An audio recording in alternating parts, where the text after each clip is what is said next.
Bienvenidos, bienvenidas a Comenzar de Nuevo.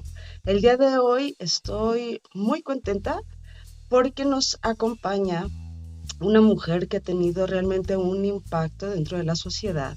Ella es analista política, es docente, filósofa, poeta y mamá de dos hermosos nenes. Y bueno, démosle la bienvenida a Carmen Elena Villacorta. Bueno, aquí ya estamos con mi queridísima Carmen Elena. ¿Cómo estás, hermosa?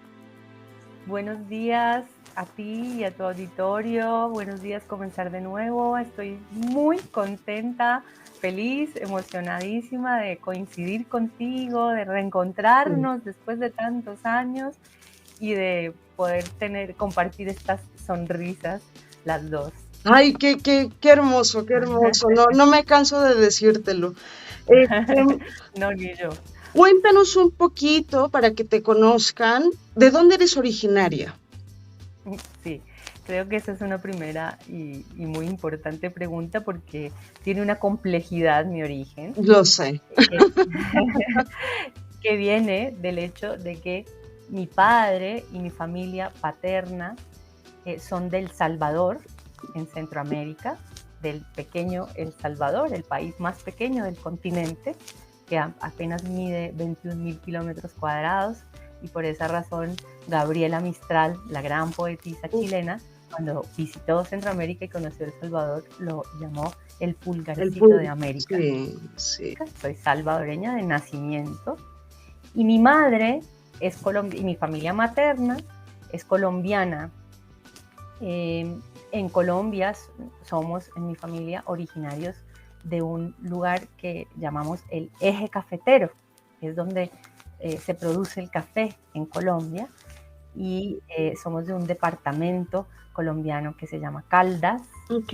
Y sí, de ahí son mis abuelos maternos. Mi madre nació en un pequeño pueblo, el mismo donde nació mi abuelo, es hermosísimo, que se llama Pensilvania, en Caldas, en medio de los Andes colombianos, en una parte de la cordillera andina que en Colombia se trifurca, se abre en 3 ramificaciones, y en el centro de Colombia, en Caldas, digamos, ahí es el origen de mi familia materna, de allí después migra mi familia materna a Bogotá, y ahí es donde desarrollaron su familia mis abuelos, allí ya nacieron mis tíos, los hermanos menores de mi madre, y ahí mi mamá. Y estudió en la Universidad Jesuita de Colombia, una universidad muy importante, que se llama la Universidad Javeriana, en donde ella estudió psicología, y recién salidita del horno, digamos, de psicóloga, un jesuita le pregunta si no quiere hacer una experiencia de trabajo en El Salvador, en donde en la Universidad Jesuita del Salvador se estaba abriendo recién la carrera de psicología, y mi padre era de la primera generación de estudiantes de psicología de esa carrera en El Salvador, y es así como mi madre llega a El Salvador siendo profe de mi papá. ¡Qué loco! Sí, es una historia muy bella, y mi padre, desde que supo, él cuenta eso, ¿no? Que venía, había varios colombianos invitados por estos jesuitas a ir a El Salvador, y fueron, y de hecho se quedaron varios de ellos, ¿no? Pero estaban ya casados. Mi mamá era la soltera del grupo de colombianos que iba. Entonces dice mi padre que desde que supo que había una colombiana soltera que iba, él ya estaba como con las antenas pendiente, y la esperó, bueno, y la conoció siendo su alumno, y mi madre, que iba en principio a hacer una experiencia de 1 año, se quedó 9 años en El Salvador, y ahí se casó con mi papá y nos tuvo a mi hermano y a mí. Eso fue en la década de los 70, una década muy dura, de muchísima violencia política en El Salvador. Se fue agudizando la coyuntura prebélica. Iba a estallar en cualquier momento la guerra civil, que efectivamente estalla en El Salvador en el año 1980. Entonces, justo antes de que eso sucediera, mis padres deciden migrar a Colombia, o en el caso de mi mamá, volver a su país. Ah, Eh, okey. Había sucedido que había fallecido el hermano mayor de mi mamá, un hijo muy, muy, muy querido, el hijo, el primogénito de Uf, mis abuelos, muy duro, porque además muere mientras mi mamá estaba embarazada de mi hermano, muy, muy doloroso, muy traumático, y mis abuelos empiezan a necesitar que mi mamá, su hija mayor, eh, volviera a Colombia y la demandan, digamos, y también la situación en El Salvador se pone cada vez más difícil y bueno, deciden finalmente ir a Colombia y por esa razón es que mi hermano y yo, habiendo nacido en El Salvador, crecimos en Bogotá y cuando tenía 18 años, ujú. mi padre, que había estado en Colombia todo ese tiempo y que se había separado de mi mamá en un momento dado y había decidido permanecer en Colombia básicamente por estar cerca nuestro, porque ha sido un padre completamente presente, lo sigue siendo, y completamente dedicado a sus hijos, decide quedarse, pero llegó un punto en el que dijo, bueno, ya cumpliste 18, ya te gradúas de secundaria, yo me voy a volver a mi país, yo voy a volver a El Salvador. Y yo le dije, bueno, yo me voy contigo. ¡Ah! Y Y entonces te yo me fui fuiste a El a los Salvador. 18 años, yo me fui, yo decidí, bueno, es una historia, digamos, fuerte. Yo vivía con mi madre, mi mamá había hecho su segunda pareja años atrás, bastantes años atrás, Sí.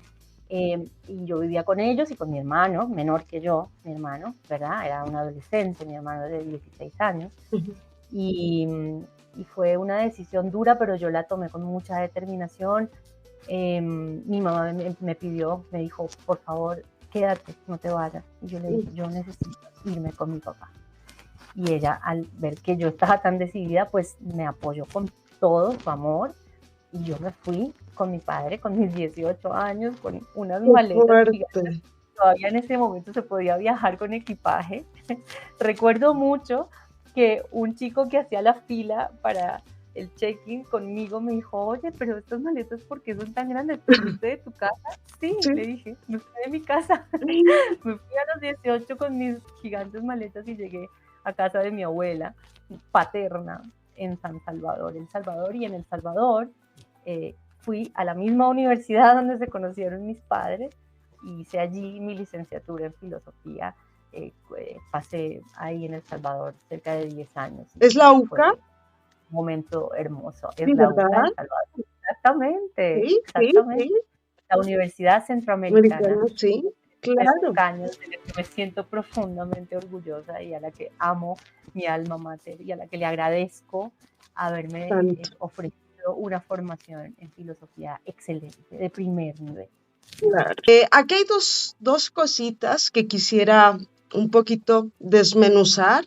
Y la primera es que nos cuentes un poco cómo sentiste tú o cómo fue tu infancia en, en, en estos tiempos de tanta represión. Si tú lo percibías, estabas consciente, aún estando en Colombia. ¿Cómo fue para ti? ¿O tuviste una infancia tranquila, sin tanta represión, sin... ¿Cómo fue? Me parece una pregunta fantástica, hermosa, poderte contar un poquito de mi infancia, porque sobre todo porque creo que las personas vivas hoy pues damos testimonio de lo que son nuestros países, Sí, ¿no? claro. Y en mi caso, por tener esta procedencia doble y esta experiencia de vida en mis dos países, porque en los dos he tenido la oportunidad de vivir, pero después en México, en donde te conocí y en donde también viví cerca de una década, es decir, Sí. muchos años y muy importantes años, pues yo me formé en los estudios latinoamericanos. Entonces a mí me gusta mucho decir que soy, porque así me siento, ¿no? Soy latinoamericana y latinoamericanista por mi vida, por la naturaleza de mi biografía y latinoamericanista por mi formación y como una opción, ¿no? Y eso es una mirada hacia nuestra América, que es un concepto que yo tomo de mi maestro Horacio Ceruti, mi gran maestro filósofo argentino-mexicano en la UNAM. Horacio Ceruti habla de nuestra América, recuperando ese concepto que es de José Martí, ¿no? Sí. Entonces, yo soy de esa escuela nuestroamericanista y me siento nuestroamericana. Y entonces hablar de una infancia en Bogotá, en donde yo la viví, siendo hija de un salvadoreño, pues habla de la historia de nuestra América, de la historia reciente de nuestra América. Y es una historia política muy densa y muy violenta. Sí.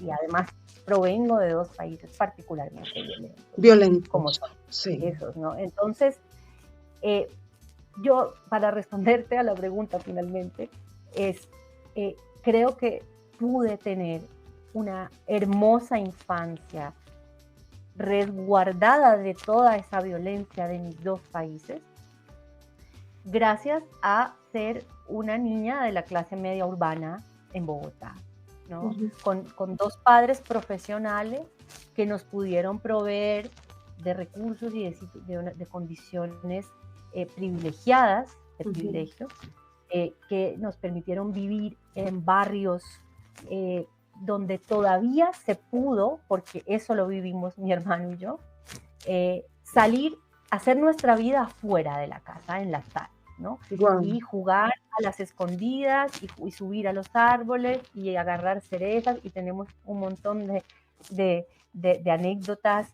Y ahora, por ejemplo, que mis hijos están aprendiendo a montar en bicicleta, recordábamos cuando nosotros en los parques de los barrios donde vivíamos, en Santa Margarita, en Pasadena, en Bogotá, y las amigas que todavía conservo de aquellos años, cuando vean esta entrevista se acordarán, y las saludo amorosamente porque recordamos eso. O sea, tuvimos parques, tuvimos árboles, tuvimos encuentro con niños y tuvimos escuelas privadas, colegios privados, en donde tuvimos también acceso a una educación linda, ¿verdad? Alternativa, próxima al arte y como a la autoexploración, creo yo. Y eso nos permitió tener una infancia muy linda y en medio de circunstancias también muy, muy, muy duras, como eran, por ejemplo, ver en las calles de Bogotá jóvenes y niños oliendo pega, viviendo en alcantarillas, durmiendo en la calle, debajo de puentes, durmiendo arriba de cartones, tapándose con periódicos. En Colombia existe un concepto que es horroroso, que es desechables. Los desechables. Y los desechables son personas en situación de calle que viven así, que viven en la calle. Niños que no comían, que había que comer la comida, que había que valorar lo que se tenía, que nuestra condición era de privilegio frente a la injusticia del mundo.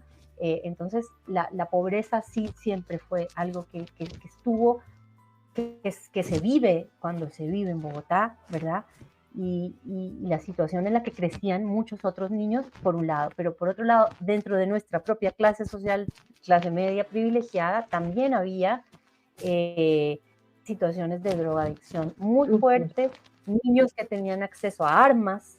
Entonces en algún momento pasaba, en algunas fiestas de nuestra pubertad y adolescencia, vimos circular armas, entonces también la realidad de Colombia se colaba en esa burbuja que de todas maneras siempre es la clase media, ¿no?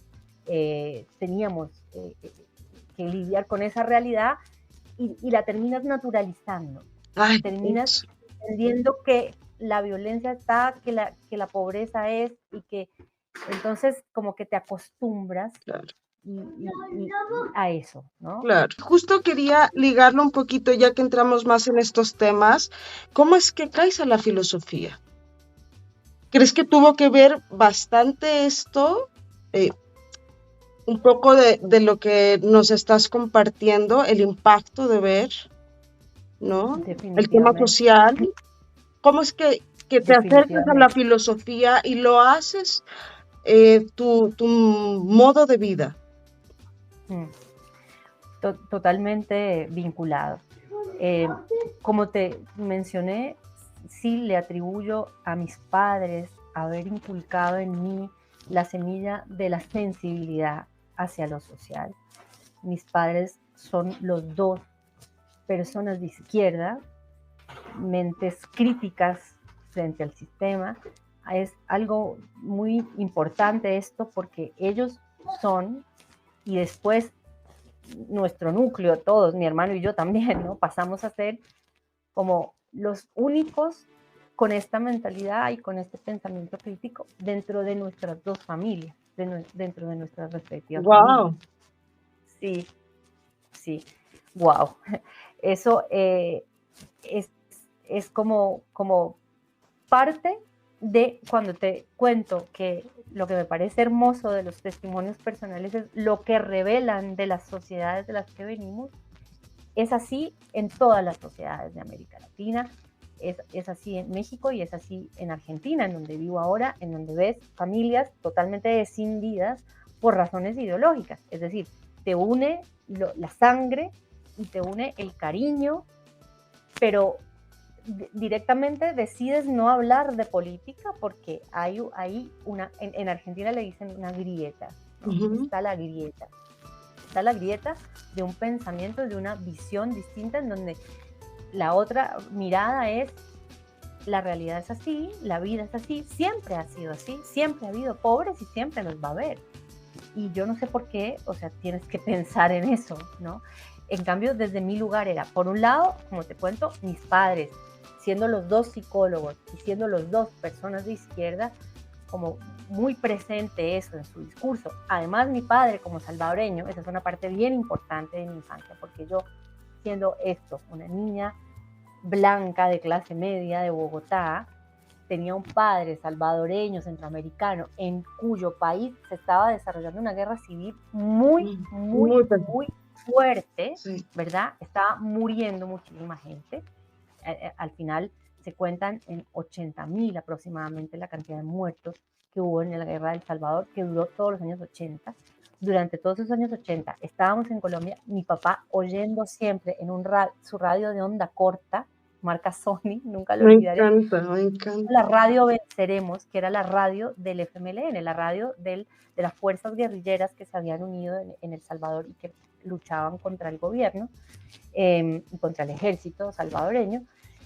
Y se escuchaba la radio Venceremos, y mi papá escuchaba, pero además tenía conversaciones, sobre todo con un amigo muy cercano que él tenía en Colombia, que pertenecía orgánicamente al FMLN y desarrollaba labores diplomáticas, digamos, de la guerrilla salvadoreña en Colombia, y con él mantenía conversaciones largas, álgidas, con él, con su compañera. Las hijas de ellos estuvieron unos años en Colombia, entonces eran personas con las que compartíamos. Mi papá tenía literatura, siempre había revistas, había libros, entonces yo tomé contacto siendo niña y puber con eso, y por otro lado con la música de la nueva trova, con Silvio Rodríguez, con Pablo Milanés, con Mercedes Sosa, eran como la música de mi infancia, eran las canciones con las que yo, y las imágenes, ¿no? Incluso hay una foto muy famosa que se me viene ahora mientras te cuento eso, que es un niño salvadoreño, muy indígena en sus rasgos, muy hermoso, con un fusil, ¿no? Es un afiche que circuló mucho pidiendo la solidaridad del mundo hacia la guerrilla que estaba haciendo un trabajo heroico en El Salvador en ese momento, sinceramente, ¿no? Defendiendo una causa popular y rechazando una injusticia estructural muy honda en los pueblos de Centroamérica y en El Salvador particularmente. Bueno, ya había triunfado la revolución nicaragüense, entonces la revolución sandinista era un horizonte. Los chilenos también andaban en ese trance, ¿no? En el 72. Lo que había pasado en Chile era el golpe de Estado contra Salvador Allende. Sí. Y ese hecho, mira qué importante que menciones a Chile, porque ese hecho incendió procesos guerrilleros en el resto de nuestra América, porque se vio que la vía electoral estaba clausurada, que los poderes fácticos de América Latina y los Estados Unidos y la CIA no estaban dispuestos a aceptar un modelo progresista, pro reforma agraria, a favor de los derechos de las mayorías, no lo iban a aceptar por la vía pacífica, por la vía electoral. Salvador Allende fue electo en las urnas y no fue respetado esa elección, todo lo contrario, y la CIA conspira con la derecha chilena para derrocar a Allende y para consolidar a Pinochet y a una dictadura cruenta y atroz como fue la dictadura pinochetista en Chile. Y entonces, frente a y en los 70 había estado también, todo el plan Cóndor operando en América Latina, las dictaduras del Cono Sur, ¿no? Claro. Entonces, frente a eso era que las fuerzas revolucionarias y las fuerzas guerrilleras estaban oponiéndose, tratando de pensar y de hacer otro modelo, otra sociedad, como emulando lo que estaba sucediendo en Cuba con la Revolución Cubana bajo el liderazgo de Fidel. Entonces, soy hija de esa América, ¿no? Y abrevé en esos referentes culturales durante mi infancia, durante mi adolescencia, y tuve muy marcada esa impronta y muy, muy, muy pronto recuerdo hacerme esta pregunta: ¿por qué? ¿Por qué hay niños en la calle? ¿Por qué tiene que haber esta injusticia? ¿Por qué tiene que haber? Recuerdo mucho una escena de artesanos vendiendo sus artesanías en una plaza de Bogotá, que es la iglesia Lourdes de Bogotá, en Chapinero, en un barrio en donde después viví, que ya era un barrio muy... y recuerdo estar con mi padre paseando por allí, los artesanos tratando de vender algo, y llegar la policía, un par de camiones, y llevárselos, agarrarles las cosas, romperlas y llevárselos. Y me acuerdo de mí, podría tener 14 años, gritar, ¿no? Exacerbadamente así, y mi papá tratándome de calmar y diciéndome: así no lo vas a lograr. Y yo, ¡qué impotencia! ¿Por qué les hacen esto? Ellos están trabajando, ¿verdad? Como una sensación, como que lo recuerdo y vuelvo a revivirme en esas, y esa sensación de por qué. Entonces, sí, siempre he tenido esa gran pregunta: ¿por qué? ¿Por qué en el mundo hay esto? ¿Y por qué yo tengo agua caliente? Me acuerdo mucho de ser adolescente y sentirme culpable, ¿no? De sentir culpa. ¿Por qué yo tengo agua caliente? Tengo una comida servida, tengo una persona que lava mi ropa, tengo una camita donde dormir, y en este momento, a esta hora, está toda la calle de Chapinero llena de niños oliendo pega para no sentir tanto frío y hambre. Entonces, esa sensación, esa contradicción, sí, siempre estuvo muy, muy presente en mí, y esa pregunta sí fue muy filosófica, si quieres, pero también estaba mis padres, ¿no? Sus libros de psicología, sus temas. Después mi madre, que tenía una militancia feminista, las feministas viniendo a nuestra otro casa, movimiento tan fuerte. Otro movimiento fuerte ahí de cuestionamiento, ¿no? Entonces siempre hubo como el cuestionamiento, yo creo, ¿no? La necesidad de preguntar, la pregunta. Claro, a mí algo que me llama muchísimo la atención en ti específicamente es, eres una mujer que se ha dedicado durante muchísimo tiempo al estudio, a la docencia, y en temas tan que debería convergernos a todos, ¿sabes? Pero estudiarlo desde la trinchera de la escuela, yo creo que llega un punto, ya me dirás tú, en que uno se encapsula, se pone como en una burbuja, mientras afuera en la calle están pasando un montón de atrocidades. ¿Cómo es para Carmen Elena enfrentarse a eso cada día?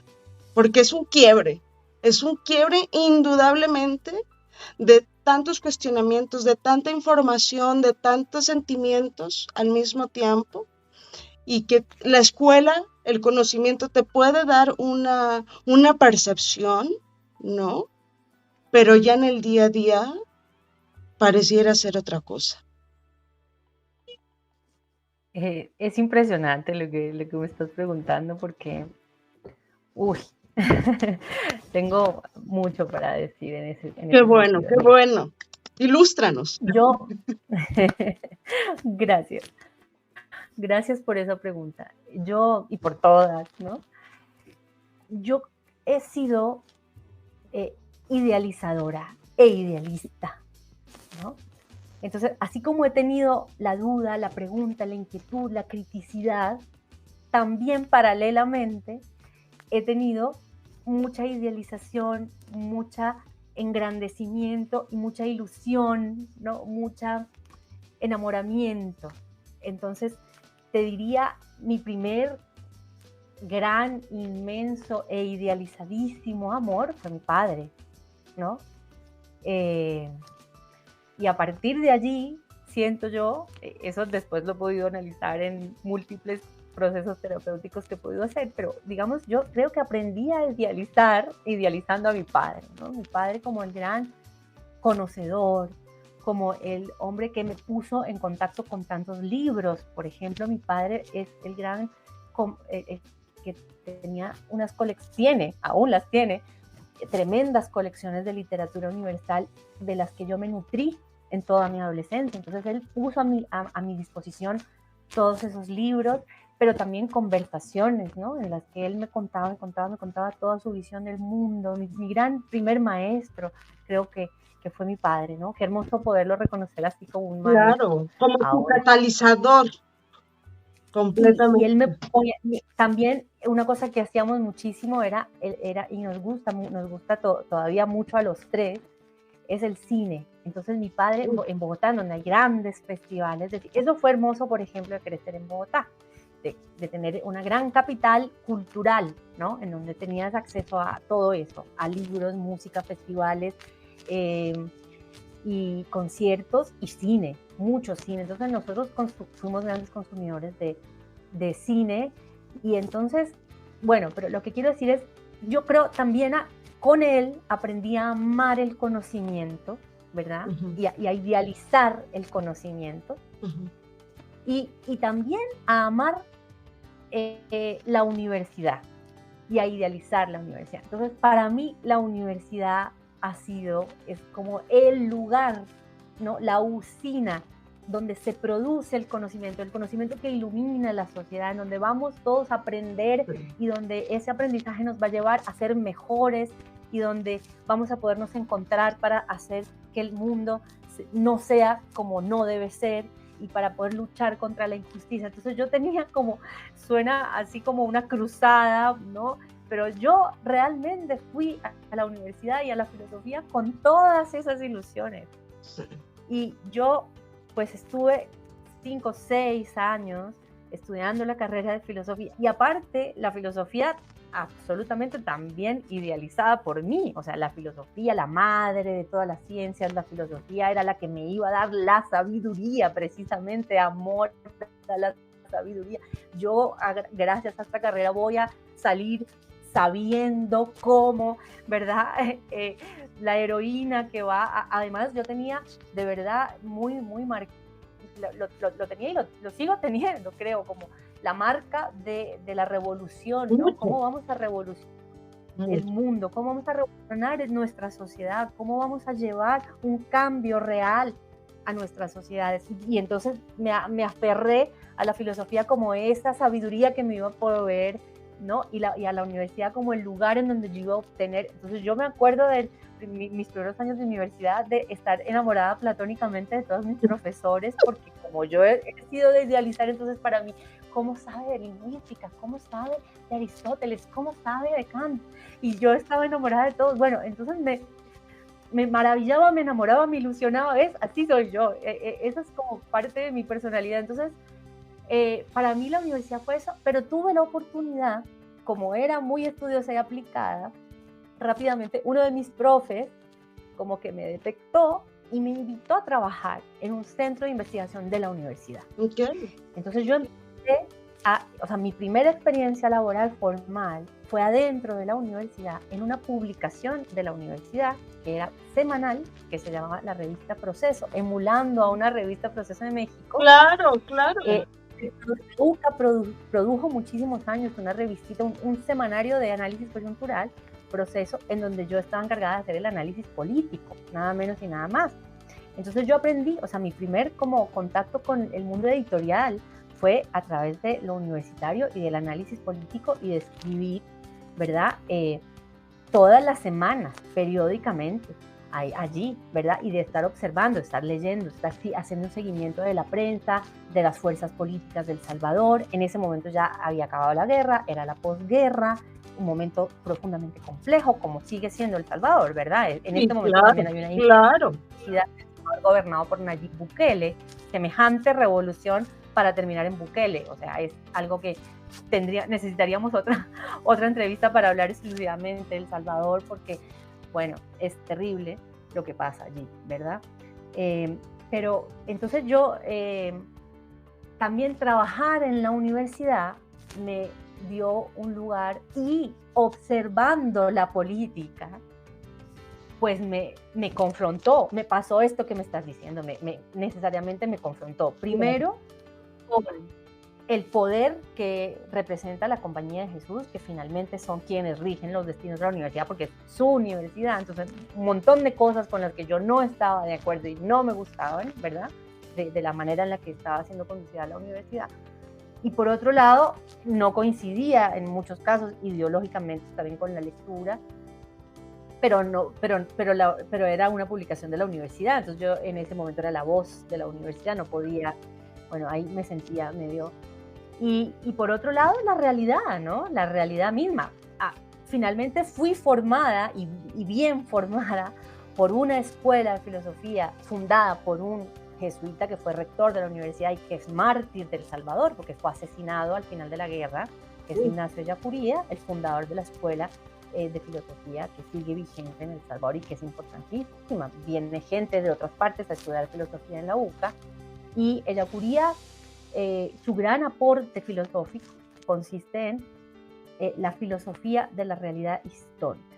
Ellacuría avanza sobre el concepto, propone y da contenido al concepto realidad histórica, que es un concepto importantísimo. Importantísimo, claro. Sí, Y poco hablado. Bueno, sería muy lindo poder hacer una filosofía para principiantes. Es otra de las cosas que quisiera hacer, para compartir, para poder hacer esa bajada. Bueno, entonces, ¿qué pasa? A ver, la realidad. Entonces, lo que dice Ellacuría, brevemente, es: la realidad se impone siempre. La realidad es superior, trasciende a la teoría. La teoría siempre va detrás. La teoría va tratando de explicar, de decir, de analizar, de partir como para poder mirar, pero la realidad se impone y la realidad trasciende la teoría. Y entonces pasa esto que tú me estás diciendo, o sea, pasa inevitablemente este choque, que las teorías son lentes con los que miramos, pero la realidad nos sorprende permanentemente, y afortunadamente es así. O sea, ahora he aprendido a reconciliarme con eso. Durante muchos años me peleé, pero los lentes siempre vas a tener que revisarlos, nunca te van a alcanzar, porque la realidad siempre va a superar, ¿ves? O sea, la realidad es trascendental a esos lentes con los que tú lo estás mirando. Y eso me llevó, te diría, incluso a una crisis epistemológica, pero también vital, muy fuerte, que terminó haciendo que yo, habiéndome graduado de la universidad y ya teniendo un trabajo como docente universitaria en la UCA, que es una universidad que yo amo y que me daba unas condiciones de trabajo excelentes en ese momento, yo decido irme a México. Ahí haces el quiebre. Ahí hay un quiebre muy fuerte, pero yo estaba profundamente desencantada de la universidad, de la filosofía, de la sabiduría, porque claro, pero digamos, ahí hay una autocrítica que hacer. También el problema era mío, que asumo las cosas con esa, ¿verdad? Que no hay un piso de realidad, de realismo, porque la realidad es mucho más compleja y más complicada, y ninguna disciplina, ninguna institución te va a dar una solución o una respuesta o un camino único, certero, definitivo para poder asir toda esa complejidad, ni para poder aportar. O sea, es como un ida y vuelta permanente, y es una dialéctica en la que vas, vienes y retrocedes y avanzas, y la realidad misma y el dinamismo histórico, como dice Ellacuría, es una espiral que asciende, desciende, ¿no? Entonces todo eso lo tuve que ir aprendiendo, pero digamos que hubo un quiebre, primero hubo un gran quiebre cuando decido dejar Colombia. Yo había hecho un intento de ser admitida a la Universidad Nacional de Colombia, la universidad pública más importante, y lo logré. Yo hubiese estudiado mi carrera de filosofía en la Nacional de Colombia, que también hubiese sido un camino hermoso. Sí. Pero finalmente yo decido irme a El Salvador a reencontrarme con mis raíces centroamericanas, que también están muy fuertes en mí. Y bueno, tuve todo ese camino y toda esa ilusión y todo ese enamoramiento, y El Salvador era el país de la revolución, ¿verdad? Claro. Y ya no lo era cuando yo llegué, entonces también había un desencanto, digamos, en lo político allí. Y bueno, finalmente yo decido irme a México, y en México se me abre completamente otra cosa. Otro panorama, otro ¿no? Panorama. Otros muchos panoramas. Sí, porque también socialmente México en el tiempo en que tú llegas era otro país también. López Obrador era el gobernador del Distrito Federal en ese momento. Sí me acuerdo, sí me acuerdo.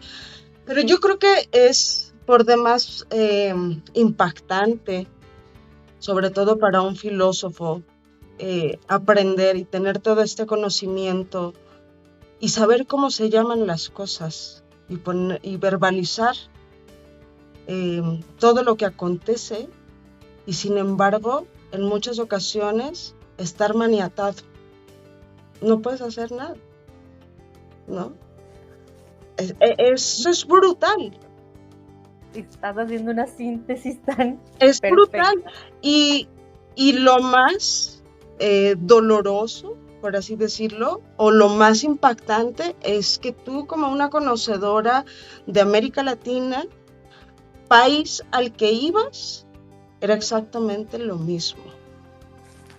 Me imagino que al momento en que tú llegas también aquí a México, que llegas a la UNAM, que llegas a un país completamente desconocido, te das cuenta del bajo mundo, por no decir la inmundicia, ¿no? De toda esta complejidad social también que venía después del 68, que fue durísimo.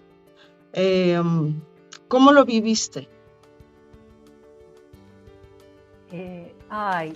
México, mi amor.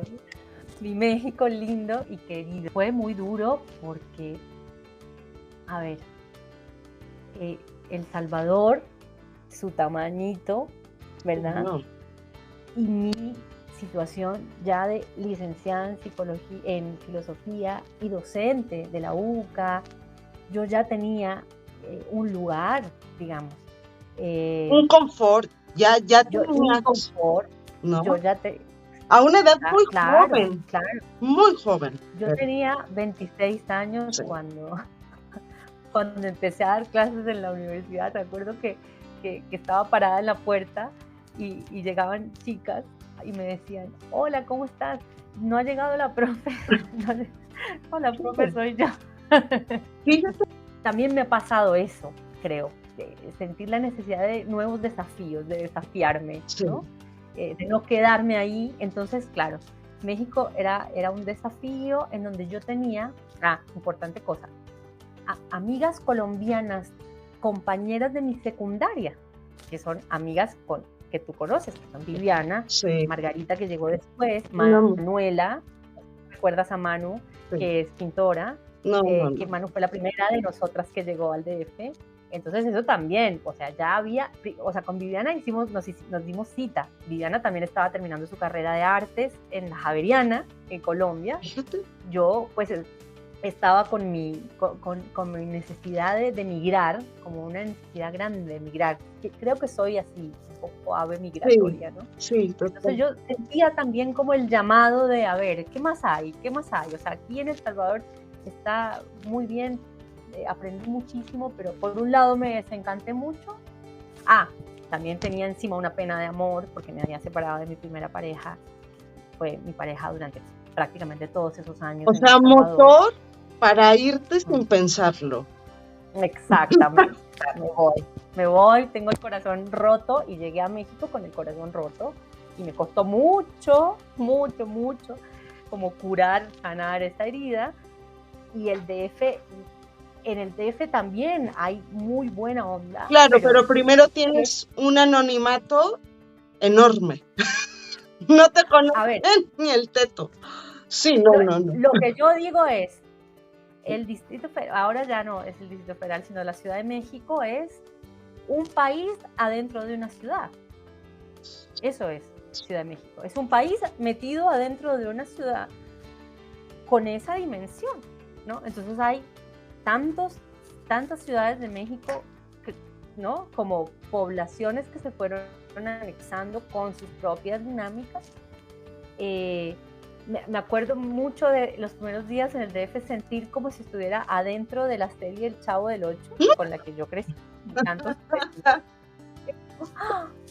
Todos hablan como en El Chavo. Ay, no. Hay imágenes de esos primeros momentos, las tractomulas que transportaban las columnas que estaban construyendo el segundo piso del periférico. Impresionante, yo creo. O sea, ¿Te pareció monumental? México es un país monumental y entonces era como, yo me sentía directamente una hormiga, una pulga, algo ínfimo adentro de esa realidad. No, llegar a tu gremio, que es te quería contar que al principio yo no llegué, o sea, yo corté con la academia, yo ni siquiera sabía si iba a volver a ser académica. Yo fui mesera, fui extra en comerciales. Sí, me acuerdo. Trabajé como maquillista, claro, ahí fue cuando de las artes también. Bueno, tuvimos la experiencia de las mujeres poetas en el País de las Nubes, que fue muy hermosa. Ahorita hablamos de eso también. Bueno, me encantaría.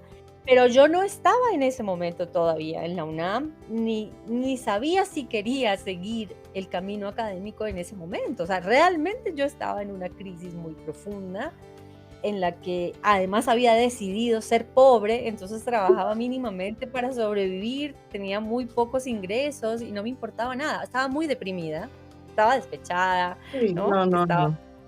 Y entonces fue muy duro y, o sea, primero, bueno, maravillada por toda esa monumentalidad y al mismo tiempo intimidada. Y eso que afortunadamente se trataba de México, hablábamos el mismo idioma y finalmente era América Latina. Y también hay en México una generosidad hacia el extranjero, que eso sí, siempre lo reconoceré y siempre lo diré, y nos tratan bien, y en el lugar donde yo iba, había alguien que me preguntaba con amabilidad, ¿y de dónde eres? Y El Salvador, vienes de allá, y la guerra, ¿cómo fue? Y sabían, y eso es una diferencia enorme, o sea, el taxista, y Colombia, mira que el café, y te preguntaban cosas, había como una inquietud, tal vez también tiene que ver de México, había un interés. En Argentina no me pasa eso, es como, ¿de dónde eres? Y no te preguntan nada, claro. O sea, como te interesa, pero en México no, es como otra forma. Entonces, bueno, también, a ver, tuve que chocarme con cuestiones muy, muy de la cultura chilanga, como por ejemplo, estar perdida en la ciudad tantas veces. ¿Dónde queda? Para allá, a la derecha, izquierda. No, de un lado para otro. Y nada, en lugar de decirte no, y a partir de ahí, de esa dificultad de decir no, un montón de situaciones que ya sabes que todas las extranjeras en México y las los no chilangos en México también lo viven, claro. También, ¿no? De esta dificultad como de ser frontal, ¿no? Y de decirte las cosas, entonces no te las dicen, y bueno, y empiezas como a tener como ese tipo de cosas y a conocer, ¿no? Pero o sea, me pasaron cosas, como por decirte, como yo vivía, yo estaba en la sobrevivencia, me pasaba varias veces como decir de gente que, ven, yo te invito a trabajar, yo tengo un restaurante, no sé qué, y después llamar y, ay, no, ¿quién eres tú? No me acuerdo. O sea, cosas así, como que en ese momento eran duras y que yo era extranjera, estaba deprimida, no sabía, estaba recontra perdida, tenía una crisis existencial gigante. Entonces eran como cosas que en ese momento se sentían duras, pero mi lectura hoy, y después de casi una década de haber vivido en México, en donde tuve una inmensa gratitud, una gratitud inmensa y un amor profundo hacia México, hacia la cultura mexicana, hacia la idiosincrasia mexicana, hacia su generosidad y con toda la rudeza y la dureza que se vive en México. Ujú. Nunca falta una tortilla que te conviden, Sí, un vaso de horchata que te regalen, sí, una mano que te extiendan, una chamba que en algún momento te digan, bueno, mi otro gran oficio, que todavía lo hacía cuando te conocí, sí, era ser modelo de desnudo, sí, me lo acuerdo. cual me permitió circular en el ambiente artístico del Distrito Federal, estar en muchas escuelas y tener esa experiencia maravillosa de ser retratada por los artistas y las artistas de México y tener como una... Lo que yo soñaba, lo tuve, digamos, lo que yo soñaba que era ser libre, no tener ataduras, no responderle a nadie, tener, a ver, yo tenía como un sueño, sí, libertario si quieres, o de libertad, de no tener pareja, de no tener, de ser una mujer autónoma completamente. Bueno, todo eso me lo dio México. Es que México se me antojó como un lugar así, ¿no? Como un universo por explorar y eso fue, o sea, lo que yo te contaba era que yo, o sea, mi sensación de México y mi vínculo con México, que es y será para toda mi vida muy profundo, siempre será de mucha gratitud y por haberme permitido eso, ser todo lo libre que yo quise ser, ¿no? Y de conocer el mundo que a mí me interesaba conocer. Me acuerdo que en aquellos años, en algún momento de nuestras conversaciones, en alguno de nuestros encuentros para Navidad, yo viajaba muy seguido a El Salvador estando en México. Eso también me lo dio México. A ver, ¿México qué me dio? La posibilidad de juntar mis mundos, porque yo tuve mi comunidad salvadoreña y centroamericana en México y toda una realidad colombiana, con mis amigas colombianas y otros colombianos y colombianas que se fueron sumando a ese grupo. Entonces yo, cuando tenía ganas de la rumba colombiana y de la salsa y de la cumbia, iba y estaba con Manuela y con mi colombianidad y viví una parte que se podría llamar militante con todo mi núcleo centroamericano y salvadoreño, con quienes estuvimos trabajando a favor del triunfo del FMLN en el 2009, cuando el FMLN gana finalmente elecciones con un candidato que no era del partido, pero que era de la izquierda salvadoreña, que era Mauricio Funes, un periodista. Bueno, toda esa fase yo la viví en México. Y también México me había dado esto, ser modelo de artistas, toda la parte artística, la poesía, ustedes, las mujeres poetas, mujeres de diferentes lugares de México, mujeres de diferentes lugares de América Latina. Bueno, México era como todo condensado allí. Eso era lo fascinante, eso era lo maravilloso, como que y además tenía la cercanía incluso geográfica con Centroamérica, porque yo tomaba un bus en la Ciudad de México, en la Tapo, que me dejaba en Tapachula a las 17 horas, y un par de veces mi papá vino a buscarme. La frontera. En su auto. ¡Qué belleza! A la frontera, y íbamos, y por ejemplo, pasábamos un par de días en Guatemala, visitábamos la Antigua, y íbamos a El Salvador, entonces había esa conexión que luego en Argentina la perdí, y eso fue una de las cosas que más me dolió, y fue para mí durísimo estar en Argentina tan lejos, ¿no? De tu gente, durísimo. De todo. Entonces, para mí México, claro que fue un parteaguas, claro que fue un quiebre, me fue difícil, o sea, pasar de una ciudad tan chiquita como San Salvador a semejante monstruo como es el Distrito Federal, fue difícil en lo anímico, porque yo venía también como muy golpeada, y también fue difícil porque yo no iba a un proyecto, no era que tenía un trabajo o tenía una beca y fui y me inserté, sino que fui a la de Dios, digamos. A ver si me encuentro.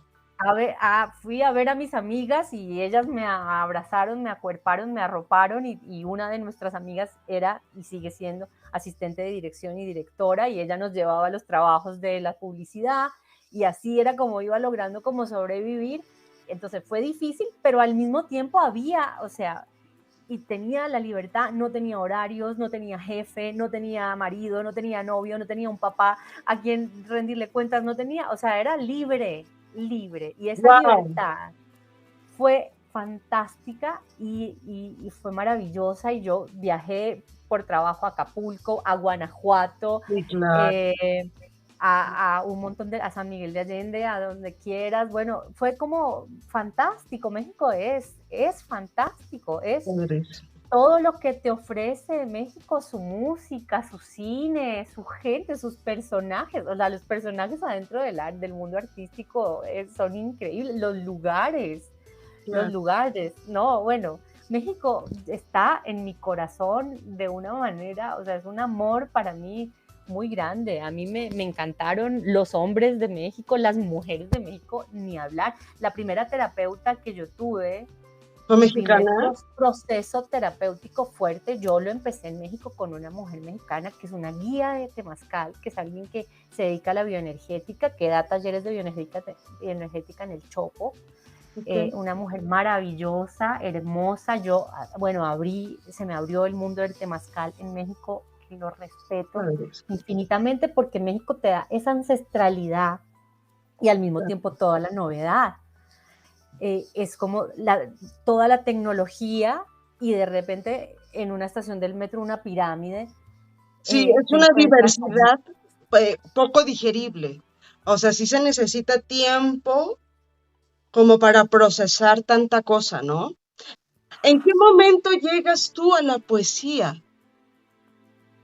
Ay, qué hermosa pregunta. Porque te Yo, clavaste un rato y sí, yo siento que sí, digo, vista desde esta trinchera, que para ti la poesía también fue un escaparate, un refugio, como luego suele serlo, ¿no? ay, qué hermoso. No, no lo había visto así, pero definitivamente fue así. Porque te abre otras puertas también, ¿sabes? O sea, me abrió las puertas, por ejemplo, a ustedes, a todas ustedes.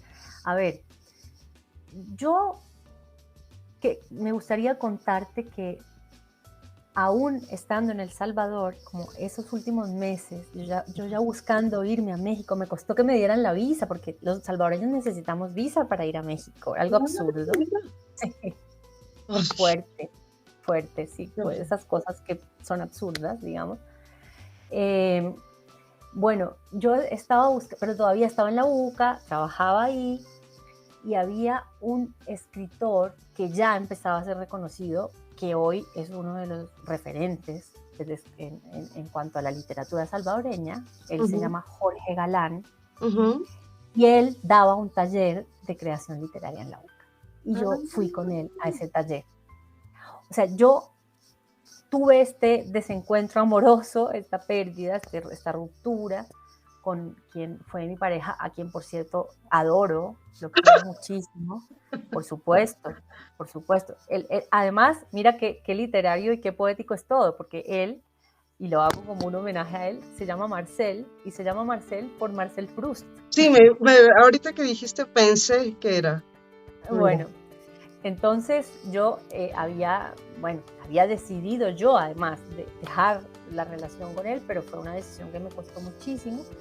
Y en eso, y ahí en esa ruptura, creo, en ese duelo aparece la poesía nuevamente. Hay como algo cíclico mío.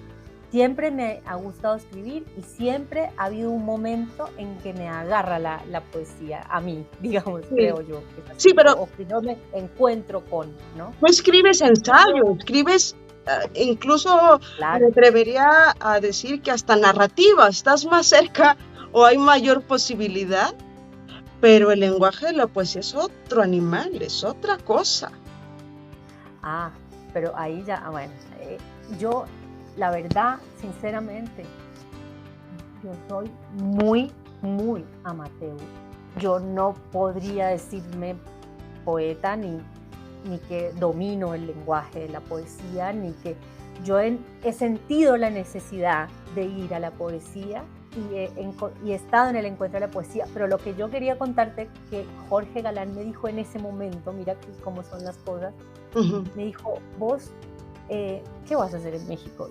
Y ojalá te dediques a la poesía, me dijo, porque él, que además también es un narrador, es un gran poeta, ya en ese momento tenía varios premios. Y me dijo, sinceramente yo te percibo a vos mucho más cerca de la poesía que de la academia, me dijo. ¡Wow! Sí. Y wow, porque al final yo volví a la academia y también necesito la academia, o sea, las dos. Y esto, los ensayos y el análisis y la cientificidad que te da ese espacio, también la necesito de alguna forma y me constituye y está en mí, pero existe esa otra Carmen Elena artística, si lo queremos decir así, ¿no? Como próxima al arte o a la necesidad de expresar de esa otra forma, y es ahí cuando pues le he podido dar curso a una voz poética que todavía es muy incipiente y que definitivamente necesito recuperar y retrabajar y hacer un camino más sistemático dentro de eso. Definitivamente lo quiero hacer, siento como esa pulsión, ¿no? Y hoy, ahora me siento nuevamente cerca de eso. Yo vivía, y muchos años viví, donde tú me conociste, y donde tú viviste también un tiempo. Ay, no, me encanta. Carolina 76, todavía me acuerdo. Carolina 76, cerca del Estadio Azul, sur de la Ciudad de México, cerca de la Plaza de Toros. Padrísima zona. Ese lugar hermoso. Y yo hacía un tiempo un taller de capoeira en un centro cultural cercano de ahí que se llama La Pirámide. Ahí fue en que yo encontré un volante pegado en una pared. Estamos necesitando mujeres va a hacer un encuentro Mujeres Poetas en el País de las Nubes. Ese nombre para mí, me voló, claro, para mí, como alma migratoria que soy. Y libre. Y en ese momento de mucho vuelo, fue como, wow, País de las Nubes, ¿me van a llevar a las nubes? Entonces, efectivamente fuimos al País de las Nubes, hermoso. Y así fue como llegué a Emilio Fuego y a esa experiencia, y ahí me quedé 3 años, después que nos incorporamos incluso con Mar en la organización del encuentro, tratando de apoyar a Emilio en eso, y las conocimos a ustedes, y se produjo todo esto hermoso. Ahí entonces yo escribía, eso pasaba, yo también tenía tiempo para escribir, o sea, después también vino la maternidad, y ya sabes que la maternidad es los niños 24/7, ¿no? Y la poesía sí fue completamente lo que dices, yo no lo había visto así, no lo había pensado así, no lo hubiera nombrado de esa manera, pero fue eso, fue un refugio y una forma de como transmutar esa energía de duelo, de crisis, de no encontrarme, como de irla transmutando hacia otra cosa, y efectivamente después ya se abrió la UNAM y en otro momento adentro de mi experiencia mexicana, ¿no? Claro, es que yo creo que la poesía es justamente, la escritura ya por sí es una herramienta terapéutica, pero yo creo que la poesía es la mayor conexión consigo mismo. Entonces sí se vuelve un escaparate que muy pocos se atreven a entrar, pero una vez que lo haces, es ahora sí que tú contra ti, ¿sabes? Y contigo, no por estar en una lucha constante, sino por toda la conexión que existe.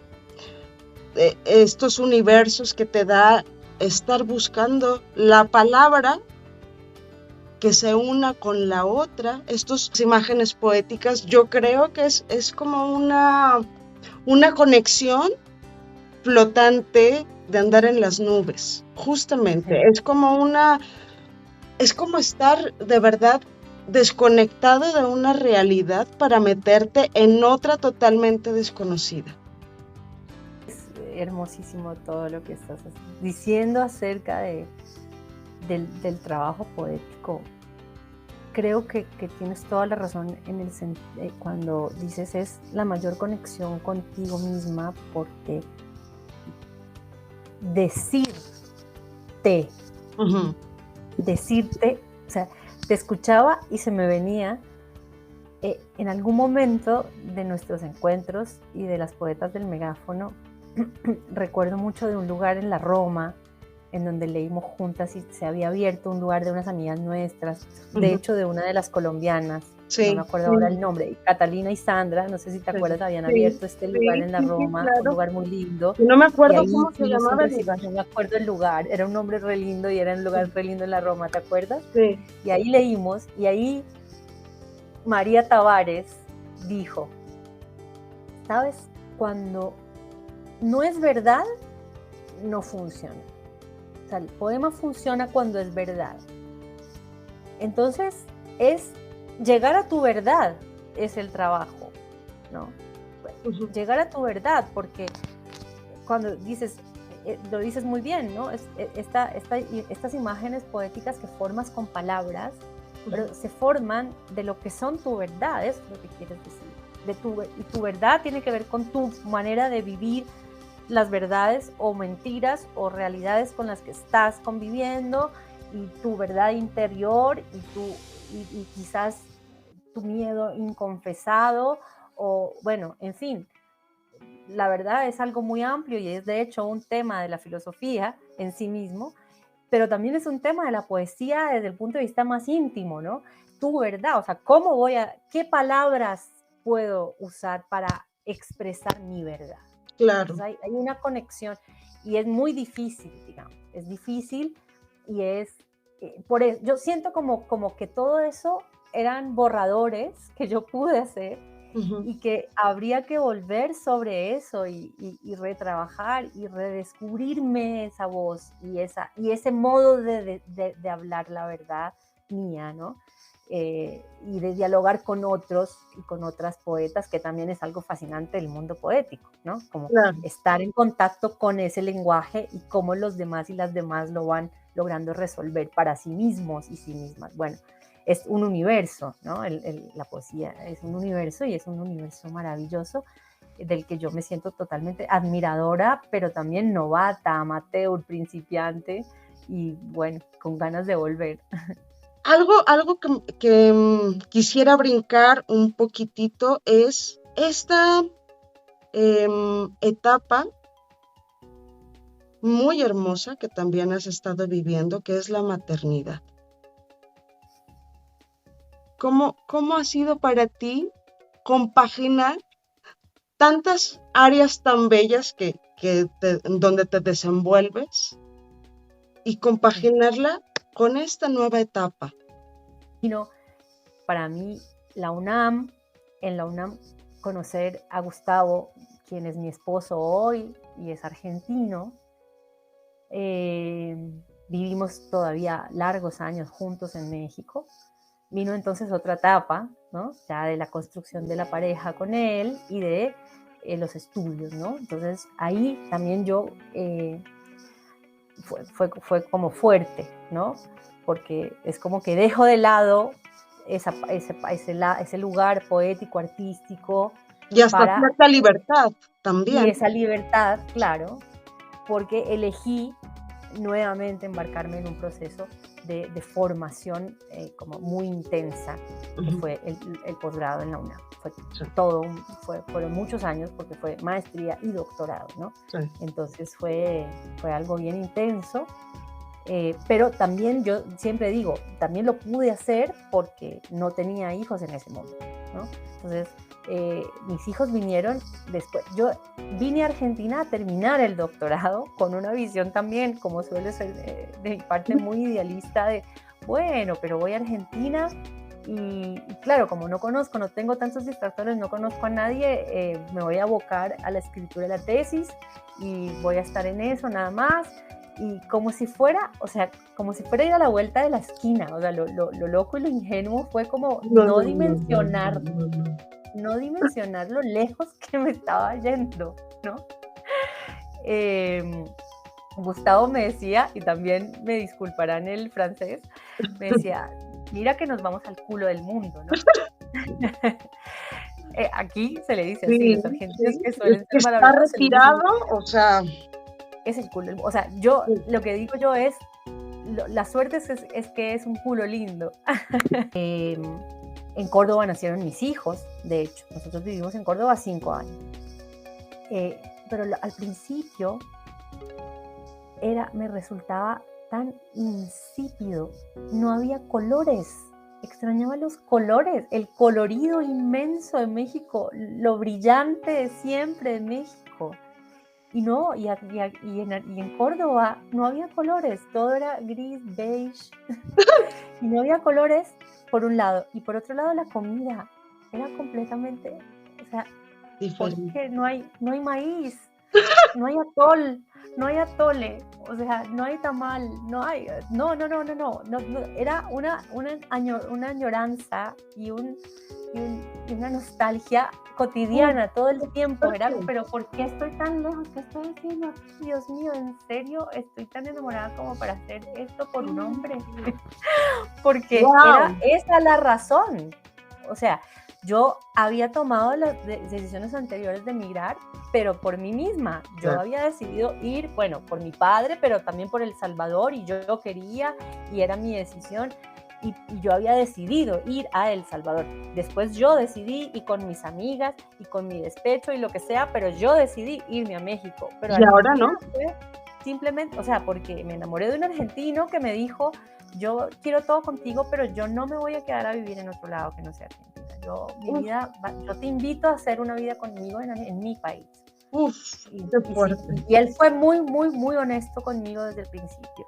Yo sabía que elegirlo a él también era elegir vivir en Argentina, poder consolidar la pareja. La gran prueba de fuego nuestra con Gus era si la pareja iba a soportar ese traslado, si yo realmente me iba a acoplar, si yo me iba a adaptar, si yo me iba a poder quedar a vivir en Argentina, ¿no?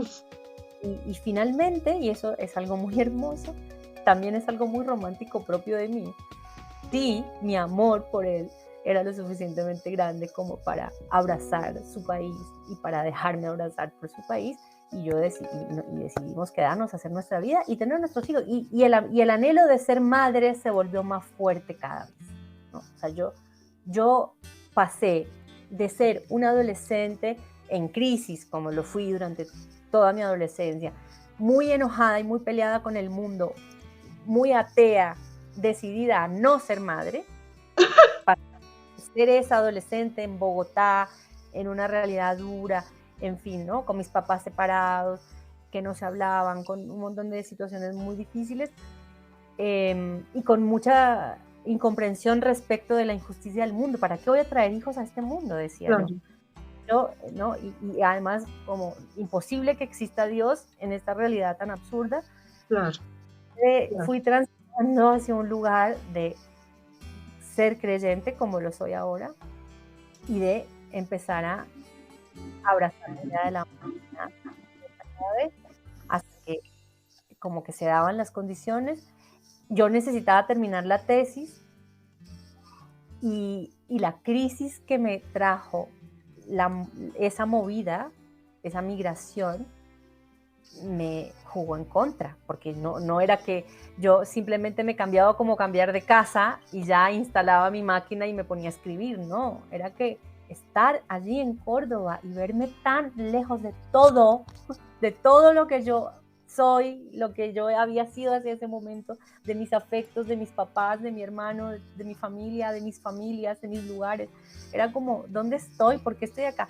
Fue una crisis muy profunda y muy grande, que me puso palos en la rueda de la escritura de la tesis, y entonces la tesis se me dilató y finalmente llegó Harawi, y yo tenía que terminar de escribir el último capítulo. O sea, yo sí iba avanzando con mucha más lentitud, O sea, Wow. incluso, sí, fue fuerte, porque incluso ni el propio Gustavo, y eso fue duro, pero también llegó un punto en que mi mamá, que venía de repente a ayudarme, mi propia familia, no creían que yo iba a lograr doctorarme, ¿no?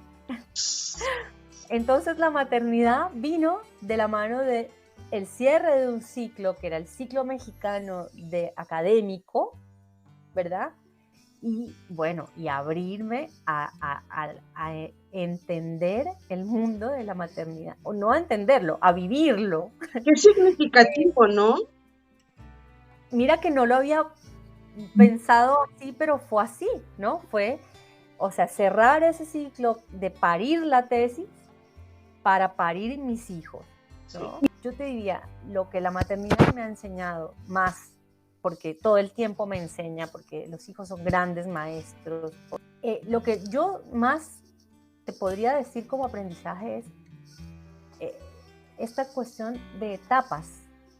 Y en los niños, cuando acompañas el crecimiento de los niños, lo ves, o sea, te lo muestra permanentemente, como tu bebé no podía hablar y de pronto empieza a decirte mamá, papá, pan, agua, y ya empieza una nueva etapa para él. Cuando no podía caminar y de repente ya sus primeros pasos y de repente ya corre y lo tienes que estar correteando todo el día. Que no le interesaban de pronto los otros niños, fue el caso de mis niños, y ahora no pueden vivir sin sus amiguitos y todo el tiempo quieren estar y son sociables. Y todo el tiempo etapas, etapas, etapas. Y esas etapas también son el desafío de ir cambiando para ir acompañando. Entonces, cuando ya le había agarrado la vuelta, como se dice en argentino, a esta etapa, cuando ya me había acostumbrado, entre comillas, a Ya tener un cambió. bebé, ya cambió. Entonces ya eso que habías aprendido lo tienes que modificar, porque ya no quiere estar en tus brazos todo el tiempo, ahora él quiere gatear, ya no, y así todo el tiempo.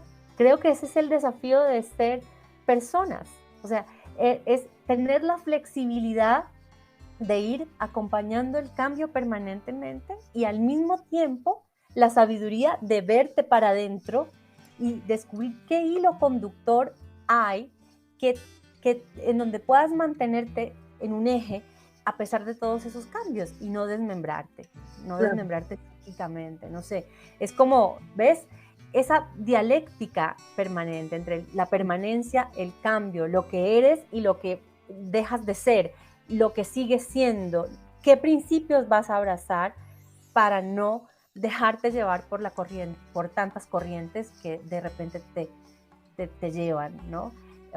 O que quieren llevarte, en fin. Entonces, para mí, creo que hice una explicación muy filosófica, ¿no? No, De pero lo que es que de verdad que así es. Y está padrísimo que desde tu trinchera nos lo puedas compartir, porque coincido totalmente contigo que aunque no he parido, he has tenido maternado. acercamiento exacto. Entonces, yo creo que también influye mucho en la apertura. Además de este constante cambio, al adulto lo ponen, o a la mamá, las figuras, sí hay, digo, unos luego se jacta de tener una mentalidad muy abierta y no me asusta nada y bueno, ya me la sé de todas a todas. Y la realidad es que vienen los hijos y te dan 3 vueltas y te dicen, ¿sabes qué? No. O sea, te sacan cada pregunta, te sacan de tu balance. Y entonces es muy bonito que nos puedas compartir desde tu ámbito, cómo lo has vivido. Y aquí viene mi siguiente cuestionamiento, ¿cómo poder involucrar a los niños desde pequeñitos, en su primera infancia, acercarlos a la filosofía? Apertura y libertad.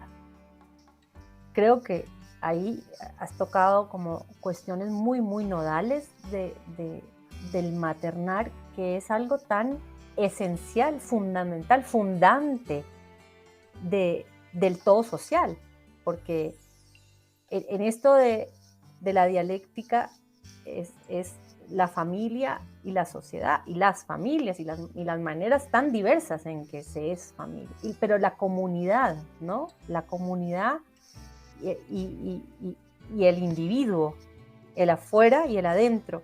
Estos momentos, me parece que pensar filosóficamente la maternidad es indispensable para generar una comunidad más consciente, ¿verdad? Y que eso también es otro gran aprendizaje, digamos, que me da la maternidad. A ver, y ahí recuerdo, tengo como muy fresco, muy presente, y me han encantado, y quiero decírtelo, los otros encuentros que nos has compartido con las otras mujeres maravillosas que has entrevistado, y que también han hablado de la maternidad, ¿no? Y de las tensiones y contradicciones que ellas han atravesado entre un ideal conservador, ¿no? Entre un modo que ya no está vigente y que ya no es viable, creo, de esta madre abnegada, entregada, o sea, creo que... Y de una educación a través del castigo y la culpa. Y de una represión, claro, es una mirada represiva desde, sí, por supuesto, funcional al patriarcado y funcional, sí, al capitalismo.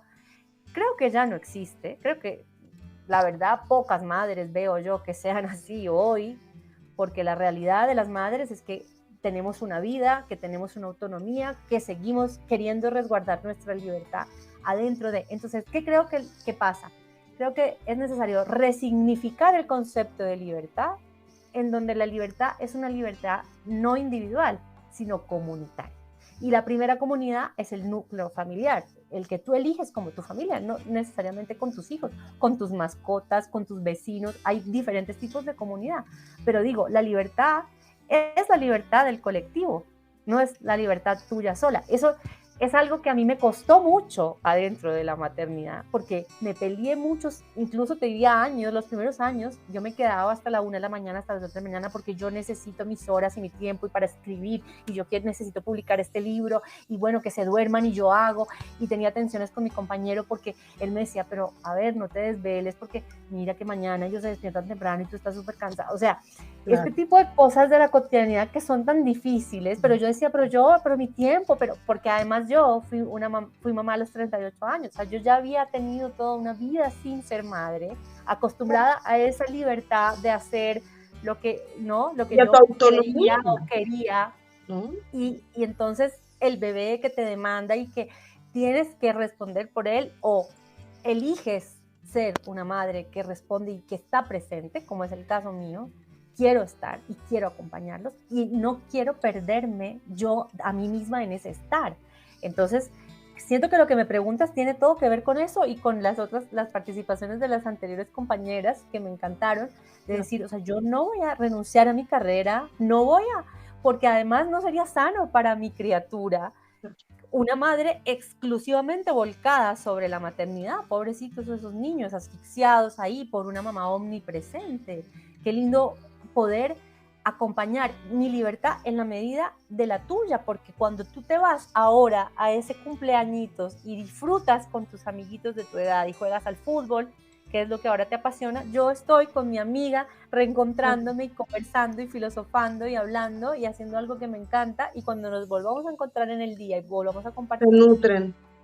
Y esa es la libertad tuya y la libertad mía, nos hace libres y nos hace libres como familia. Y tengo un compañero también con el que soy cómplice de construcciones, de sus propias construcciones y de las mías. Entonces, creo que en la medida en la que piensas en el bienestar del otro y no abandonas la búsqueda de tu propio bienestar, por ahí es la libertad, ¿no? Para lograr el bienestar común. La libertad necesariamente es que estemos bien, que tú estés bien, yo esté bien, los nenes estén bien, estén protegidos, estén cuidados, estén alimentados, estén abrigados, tengan sus necesidades cubiertas. Entonces, los adultos vamos a proveer a los niños, y para proveerlos también necesitamos ser productivos. Para ser productivos necesitamos salir a trabajar. Entonces, hay que ir como... creo que la palabra es conciencia. Creo que la palabra es conciencia. Creo que en la medida en que podamos ser más conscientes de nosotras mismas, de nosotros mismos, de la manera en la que maternamos, de lo que queremos construir en la relación con nuestros hijos, en la crianza que les damos, en los valores, ¿no? Y hablar a los niños con la verdad siempre hace que, y eso marca una diferencia generacional enorme, ¿no? Entre como nosotras mismas fuimos criadas, en esa distancia abismal entre el mundo adulto y el mundo niño, eso ya no existe más. Esa distancia se acortó. Los niños ahora son pares con los que tú hablas, que vienen y que te cuestionan y te increpan, como tú dices, te preguntan, pero porque los adultos les habilitamos también ese lugar. Y no todas las preguntas son fáciles. Y a mí me ataca a veces a preguntas mi nene con, mamá, ¿cuál es el sentido de la vida? Dios. Tiene que ver también con que están sobreestimulados por su acceso a las redes y a un montón de información. Él consume muchos youtubers y bueno. E incluso también los escucha a ustedes, que son su primer referente antes del YouTube. Sí. Que lo están mamando ahí todo el tiempo. Hay que abrir la puerta a ese personita que es una persona con preguntas, inquietudes, miradas, perspectivas. Creo que la clave es hacerlo parte, darle un lugar a eso, ¿verdad?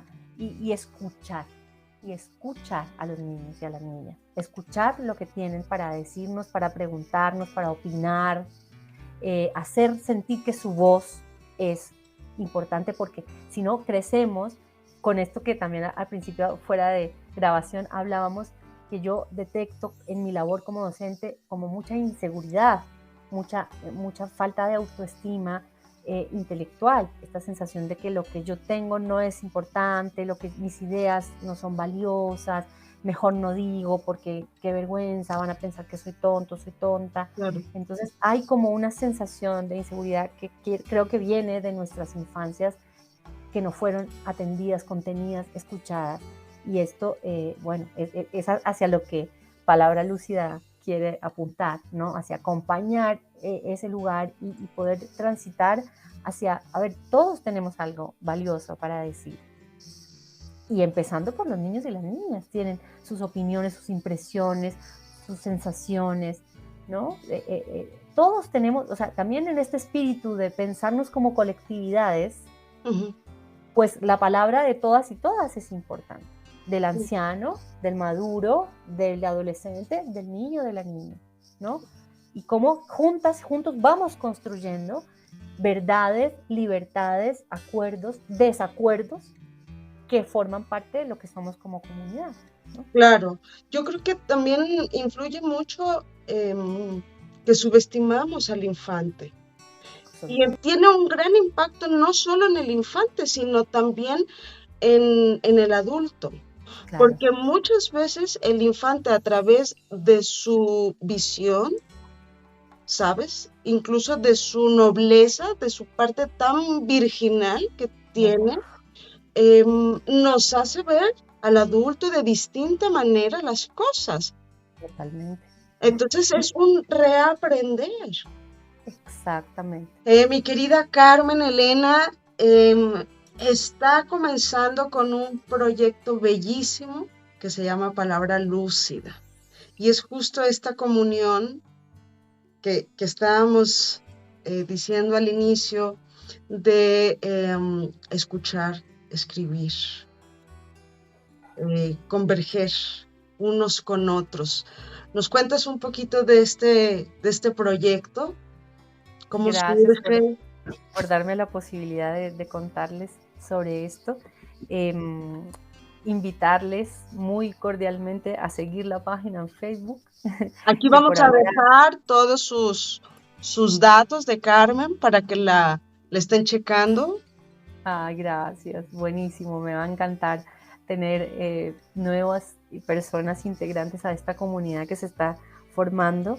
De paso aprovecho para decirles que Diana está invitada a integrar el proyecto de Palabra Lúcida, así que pronto vamos a comentarles más sobre estas alianzas que estamos conspirando. Hermosas.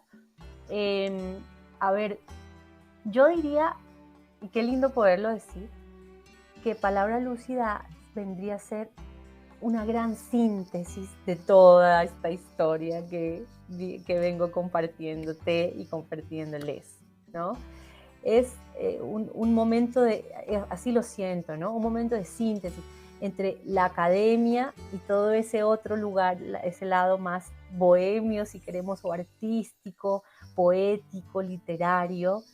Es esa experiencia y ese recorrido por diferentes países, diferentes escenarios, diferentes momentos, diferentes crisis también en mi vida, y cómo la palabra de diversas formas fue un refugio y también una catarsis y una forma de elaborar, de procesar y de aprender, ¿no?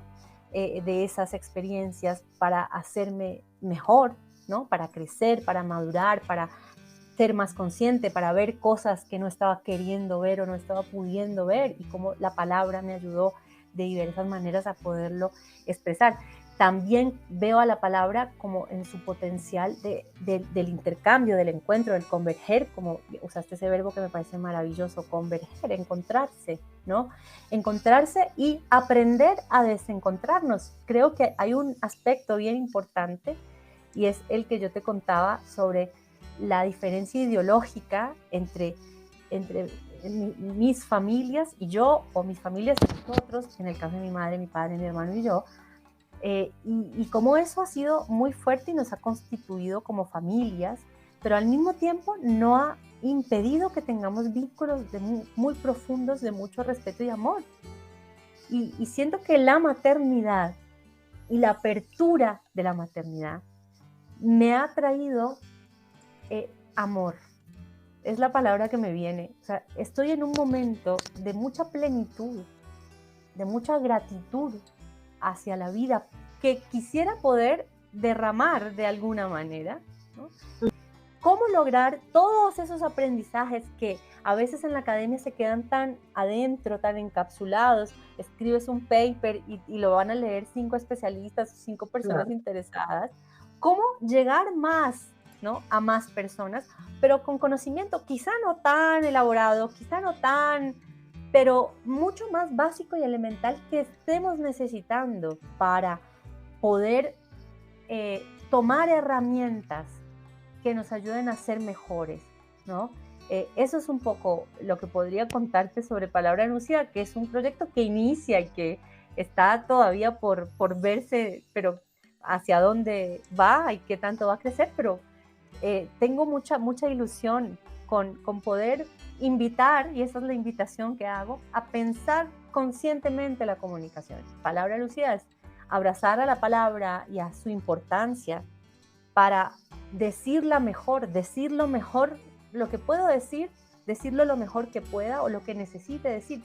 Si es un mail, si es un mensaje de texto por WhatsApp, un mensaje de texto por WhatsApp, pero que no esté lleno de errores de ortografía, que no muestre que no me importa, al revés, me importa porque es mi palabra la que te estoy diciendo, te estoy comunicando un mensaje, aunque sea decirte por favor la lista del súper trae esto, pues es más fácil si te lo digo bien y si no me equivoco y si presto atención. Hay una cuestión que yo he notado y es la desatención, la noto en mí misma.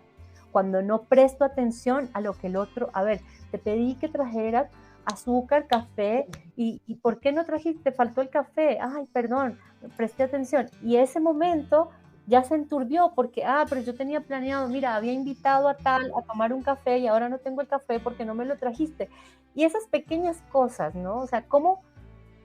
¿Ves? Es una síntesis, ¿no? No es un proyecto académico, sino llevar el aprendizaje y las herramientas que posiblemente he podido aprender en la academia, pero para que lo cotidiano sea más consciente, para poder estar más presentes en nuestra palabra. Y yo creo que una de las cosas que más me admira de este proyecto de Palabra Lúcida es agarrar al desacuerdo como al toro por los cuernos y decir, y está bien. ¿Y sabes qué? Podemos estar en desacuerdo, pero no por eso tenemos que tratarnos mal, ni tenemos por qué ofendernos, sino comenzar a aprender a tener un código de comunicación diferente, que no sabemos, que no hemos estado educados para eso. O sea, ahora sí que ha sido como una prueba y error, pero es muy interesante porque yo creo que hasta para discutir, no en el afán peyorativo y feo, No, sino un desacuerdo para sí, discutir, hace falta, es algo magistral, debe ser algo muy pensado y muy, ¿sabes? Donde se le quite incluso la parte de sentimiento, que luego nos quedamos mucho con eso. Es que me dijo, es que me humilló, es que, ¿sabes? Y nuestras percepciones comienzan a colapsarse. Entonces, ¿cómo desaprender esa parte? Y cómo aprender a tener un nuevo discurso de desacuerdo.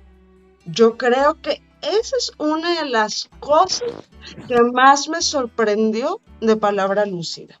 Sí, el cuidado, ¿no? Del lenguaje, sí, la importancia de la palabra, pero sí abramos un diálogo en donde en el momento, es el arriesgue, en el momento en que decimos, yo estoy de acuerdo, yo no estoy de acuerdo, no se prendan las alarmas. no, no, no. Estoy fascinadísima de escucharte porque, bueno, esta es la razón, todo lo que han escuchado es la razón por la cual Diana Resta está invitada a formar parte del equipo Palabra Lúcida, porque entiende a la perfección el espíritu del proyecto que va completamente por ahí. Rescato una palabra que has dicho, varias, pero aprender, desaprender, nuevos códigos de comunicación para el desacuerdo. Entonces, ¿qué pasa? Yo quizás con esto podemos ir cerrando y Así después es, podemos abrir un claro. lugar para hablar más de Palabra Lucía, pero la metáfora que yo uso me ha resultado útil para explicar la idea es la de la respiración y de cómo desde el orientalismo y desde todas las propuestas de yoga, meditación, ¿verdad? Nos marcan, porque esto a Occidente le llega de Oriente, ¿no? Nos marcan la importancia de aprender a respirar. Entonces, desde un lugar muy cerrado, sin apertura, podríamos decir, ¿por qué respirar? Si yo respiro, o sea, si no respirara, me moriría. Sí, por supuesto, pero ¿cómo respiras? Es el tema. Y cómo aprender a respirar mejor eh, tiene una serie de beneficios inmensos para tu bienestar, ¿verdad?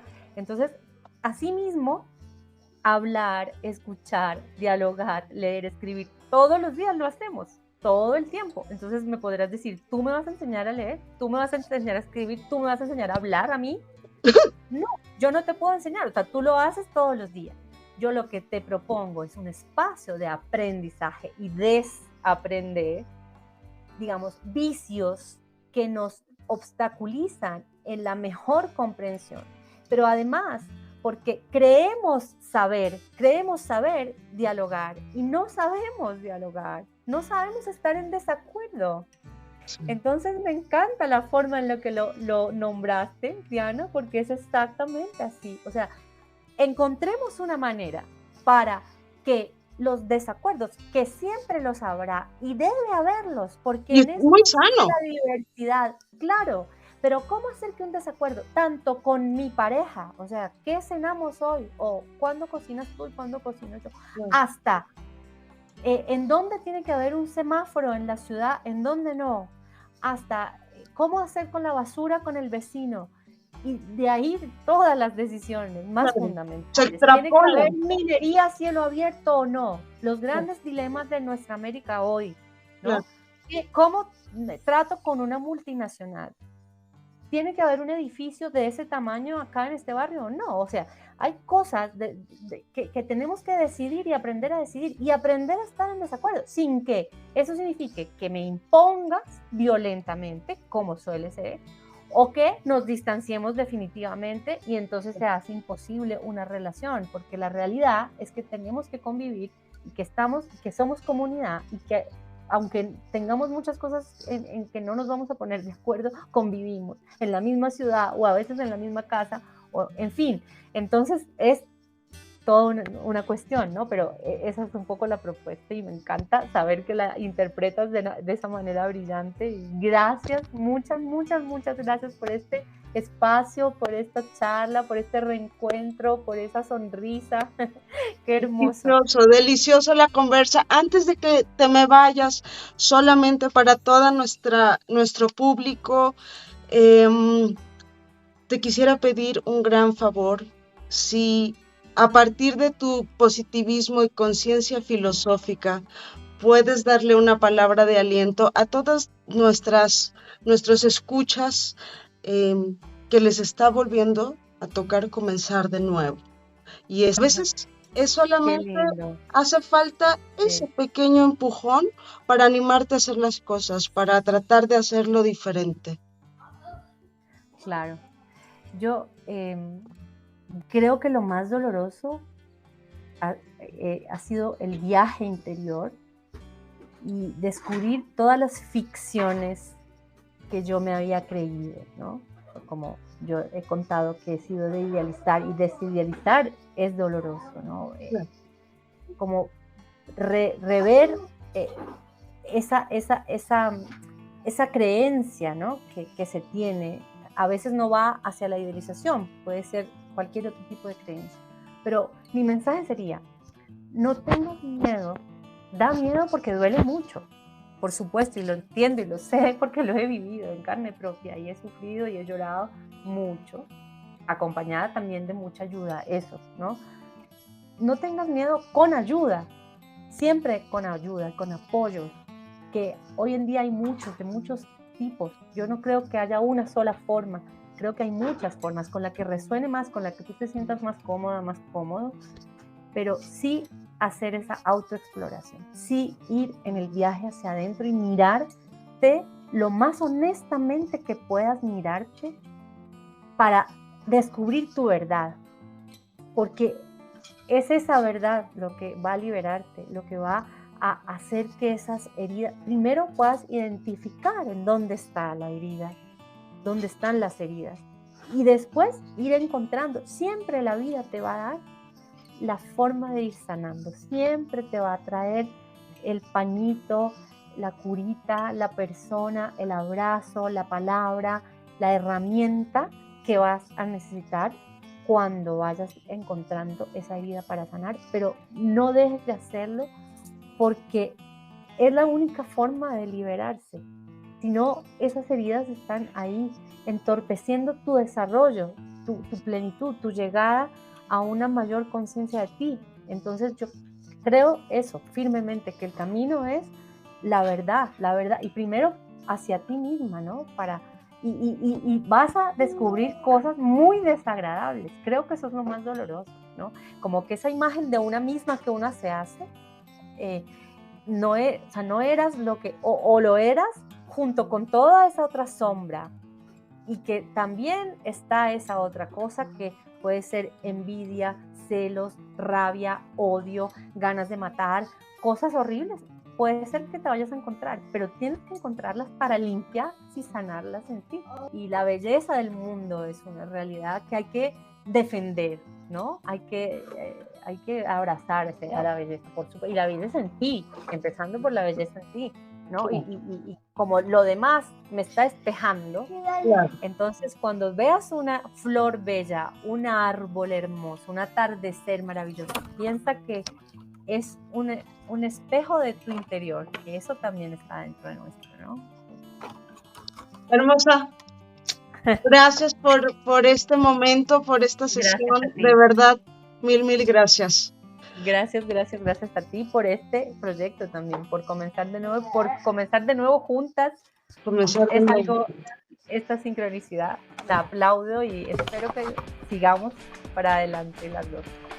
Muchísimas gracias por habernos acompañado y nos vemos la próxima semana.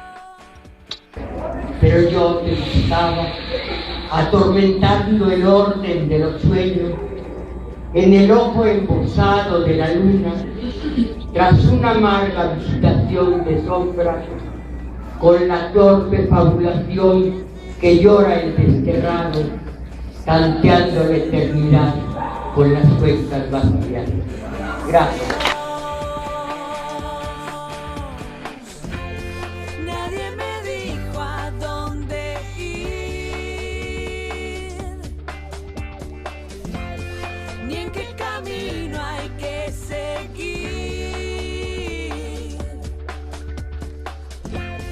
Solo yo sé que este es mi lugar. Cuando soy